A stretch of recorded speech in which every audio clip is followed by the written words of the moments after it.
Thank you, Isabel. Hi, everyone, and thanks for having me to talk about the perceived risks and barriers to open research practices in UK higher education. The research that I'm going to present was conducted by myself and my colleague Mimi Aubert-Bonn, who you've probably met on Wednesday when she was speaking about the REF. We both work at the University of Manchester, and I also work in a hospital, Manchester University NHS Foundation Trust. The research was kindly supported by Research England as a project of the UK Reproducibility Network. So open research is evidently recognized as an integral part to science. We can see this through increased funding into open research projects and open research grants. There is new infrastructure being put in place and capacity building projects that are specifically targeting open research/open science practices. There's also a deeper understanding, evidenced in publications, of the importance of open research practices to the academic and scholarly community. And there are also mandatory requirements now, such as, example, BMJ's Publishing Guidelines for Analysis Code, or a lot of funding bodies now demand that the publications funded by public money have to be open access. There are also specific reward and recognition schemes that go beyond the pat of the shoulder. We have implemented this, for example, in our promotions and hiring guidelines now. But uptake remains challenging and also remains challenged, especially from within our communities by academics and other researchers. So to tackle this problem and to find out more about what these challenges are, we conducted the Open and Transparent Research Practices Survey at UKRN partner institutions. These were 15 institutions at this time, and the survey was run between December 2022 and April 2023. The purpose of the survey was not just to find out about the challenges, but to establish what the level and perception of open and transparent research practices are at the partaking institutions. And we did so by investigating the respondents' own practices, what they're doing and what they're not doing, and why they're not doing it, the perceived importance of the topic, the available support, help, and training at their institutions, and, which I'm talking about today, the potential risks and barriers of undertaking practices at their institutions. What are the topics that we surveyed? We've selected 14 topics, mainly from the Ford guidelines, through a consensus finding workshop between the institutional leads and local network leads at the partaking institutions. So we've surveyed topics such as research co-production, publishing-related topics such as preprint and open access, but then also more computationally driven questions such as use of open source or the creation of open source code and software, computational reproducibility of data analysis, and version control. The methods we've used for the data that I'm going to present today, we've conducted an inductive thematic qualitative analysis of the text responses. So people had the opportunity to enter free text to the questions: if this topic involves risks or barriers to your field of study, please briefly explain here. We have collected these answers and analyzed them with NVivo 14. All over, we have excluded 787 counter notes. These were codes that spoke positively about open research practices and why they are important. 418 unclear and irrelevant responses, such as survey critics. If you feel really low, the data's open. The responses were hilarious at times and quite nasty. So if you want to have a read through that, that certainly will make your day. So that resulted in the end of 3,559 notes that we coded. A few points to note just about the data. We received 2,567 submissions, 511, that's 20%, were complete, and a further 670, that's 26%, managed to fill in over 50% of the survey. The open text questions were then selected from a subselection of respondents, so not every respondent responded to the free text questions. And the open text questions were coded by my colleague Noemi, and then the themes were discussed by myself and our colleague Andrew Stewart. Just about the demographics, we got quite a spread of fields, so I appreciate the text is quite small, but I just touch upon the top ones. Mainly subjects allied to medicine, such as nursing, pharmacology, and health sciences, followed by biological and sports sciences, over engineering technology, social sciences, psychology and medicine, and dentistry. In terms of career stages, we received the most answers from phase 2 researchers. Those are early career researchers, such as research associates, followed by phase 1. These are juniors, such as PhD candidates, and then followed by mid and established researchers. Also, research methods might be important to contextualize the answers. 42% came from quantitative backgrounds, about 35% from mixed, followed by qual, and then other research. So what are the actual barriers to open research that we've identified? We've grouped them into 3 main themes with subcodes. One of them, the first theme, was ethical and quality concerns. There are ethical concerns and quality concerns and concerns of trust.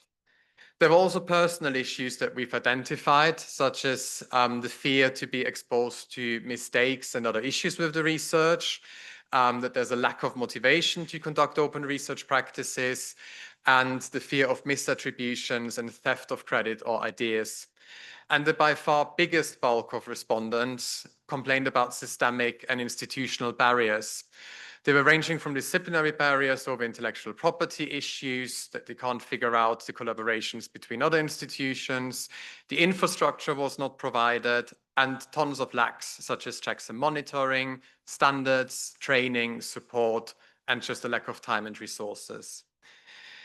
In terms of the areas targeted, this is just a chart that quickly highlights visually where the main bulk of the issues around open research practices line. You can see in green systemic and intellectual issues, with personal issues in red, and ethical and quality concerns in blue. To go a bit more into detail, I want to touch upon the 3 biggest sub-themes that we've identified. So time and resources was the major theme, where colleagues just found they don't have the time to conduct open research practices, or they don't have the resources at their institution to ask of them what we would demand. Then there are disciplinary barriers. There's still the notion that open research is very much an open science agenda, especially colleagues working with qualitative or mixed methods didn't see themselves reflected in these practices. And there is a lack of training on an institutional level. We had a lot of respondents that said they don't like the go figure yourself mentality, and they therefore didn't conduct these practices because they weren't trained in them.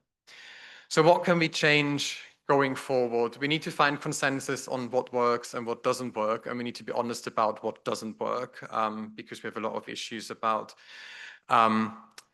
membership washing research. So I proclaim membership washing as that we sign up to a lot of declarations and we put open research and open science practices left, right, and center of our mission and visions. But there isn't a lot of substance behind this, sadly. So don't just put a label on it, enact what you sign up to and give people the means and resources and the training to do so. This hopefully closes the gap between the researchers and the institutions / organizations / publishers that we've evidenced, where, for example, guidelines mandating researchers to do things such as publishing their analysis code, but the guidelines and the protocols to do so lack, and we get dodgy uploads to GitHub where the code instantly breaks down, to other forms of submissions that don't work because people just don't know how to do that. We need solutions beyond the choir. So I think Malcolm's talk made it quite clear that we often preach to the choir without giving any solutions in the meta science field. And these solutions need to be practical, and they also need to be evidenced. We need to give our peers sufficient training, and we need to give them time to build their knowledge around open research practices. And if they conduct these practices, they need to be rewarded and recognized substantially, as in having ring-fenced time attributed to their or specific runs for training purposes. Thank you. That was my talk. If you want to contact me, please feel free to send me an email. And the data descriptor this data is based on can be found online. Thank you.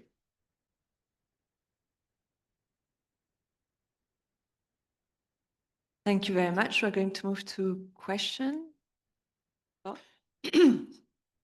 Florence LaCroix, Georgia State. I love this survey because I have been working for years now asking, what are the obstacles to having open science and da-da-da. And my question, and where I'm coming from is I work with a lot of economists and talk with them, and they are way ahead of our medical journals. The AEA, the American Economic Review, and Journal of Political Economy now have data editors, and their goal is to get a format, simplify it for their original authors to them, and then be able to give it to the independent. And it costs some, but I thought the UK was starting to do something like that. I mean, I've been told by higher ups in the US that they're not going to be able to format it universally for, and it's very frustrating. But tell me you're doing it, because then then if you go the way, maybe then we'll follow you. What's going on with the UK with that? Because that's the resource. Yeah, so I think we're doing quite well compared to other countries, that's true, but there's still a lot of room for improvement. And I think we still preach a lot to the choir, what I've said before, and I do clinical research myself. If I go to open research and mention it to my colleagues, they usually run away because they don't believe in that and they don't want to do that. I think we've got a marketing issue. A lot of people don't know what open research practices entail, what they are, and I think we all mostly agree, or the peers that pursue open research practices with me, we all sit in the same boat. So we never look across the soup bowl, really, and then we're going to be like, oh, everyone's doing it, it's fine. But no, it's not fine. We actually have an issue, and people see a lot of risks and barriers. So I think what we need to do is, what starts to happen now is probably, sadly, the least positive way to do it is to give guidelines from publishers and funding bodies and say, if you don't do, which I hate, it's a tick box exercise. If you don't do X, Y, Z, you can't publish or you don't get the money. It's a carrot and sticks approach, but it's sadly the one that usually works. I agree. Thank you. At the back. Hi, Randy Ellis from Harvard Medical School. Really great talk. I love the phrase tick box exercise, and I'm wondering where the tick box exercise, in your estimation, fits into the life cycle of a study. Because what I imagine is that people do studies, they write papers, they say, oh, okay, now let's go look at the guidelines and go, tack all this stuff on, so that way they don't give us like the bureaucratic, work to do. And I'm wondering what your opinion is on the registered reports model, where peer review would happen at the methodology stage before a study is done, and if that might be a more feasible way to build in the tick box checklist at the beginning of the life cycle of a study that might improve compliance. I definitely, sorry, is that too loud? I definitely agree. So we should start as early as possible, because everything down the line will follow automatically. And I think people perceive, a lot of my colleagues, I can't speak for everyone, obviously, a lot of people perceive it as faffy and extra work, and it's another form to fill in. And if we do one thing in our daily business, it's filling in forms a lot. And if we do it as a registration stage, for example, it's a bit more added work, but this added work will go a long way further down the line, because it's done. And when you tell people how you publish your code, where you publish your trial data, even if it's just metadata about the trial data, it's out there, and you can make it work much easier and much earlier, I think. Thank you. Hi, Lauren Cadwalder at PLOS. Before I worked for a publisher, I worked in a UK institution running a research data service, so struggle is real. But we offered support to a lot of researchers. So I wondered, did you look at whether the feelings of kind of lack of support, resources, was just a kind of perceived lack of support, or whether that was real? Like, did you compare it to what the institute actually provide? It's most of the time an economic issue. So we had the 15 institutions that we surveyed were from Russell Group down to more teaching-focused universities. And they struggle, a lot of institutions struggle to allocate funds to do training material for open research, for example. And down the line, it's mainly based on economics, what they perceive as risks and barriers. And there was I mean, with the UKRN, we've seen that there is a lot of holding on the same rope now as other institutions sharing their material, which wasn't the case 10 years ago. That was very much, we are doing our ring-fenced ivory tower, Tower of Babylon thing, and then whatever institution is left, right, or center next to mine, I don't interact with them. But I think it's sadly a resource allocation question in terms of where do we want to put our money in terms of staff training and resources. A slightly related question. So I'm sorry if I missed this when the slide flipped by, but did you also sort of systematically examine not just barriers, but facilitators? Because I think sometimes in this space, barriers can be actually excuses where even if you gave them the thing that they said is a barrier, they still wouldn't do the thing you want them to do. And it might, and sometimes it's more useful to know what's the thing for the people who are doing the thing, what's the thing that made you do the thing? You know, it's useful to know that as well.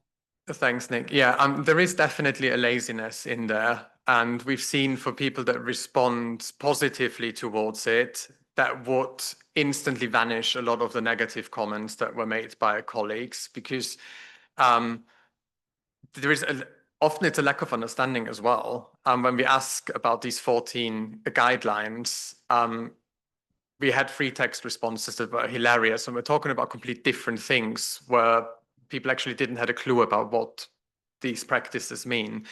So, but you're definitely right. It's not all doom and gloom. When we read through the positive comments, then a lot of the negative ones will be, equalized through that. Any questions online? Otherwise, I have a last question for you. You had early career researcher and senior researcher. Did you compare their feedback and their answers? So we haven't done a significance analysis or anything in that. We've obviously read through the code. So generally the early career research base is more enthusiastic about these research practices than higher seniority colleagues.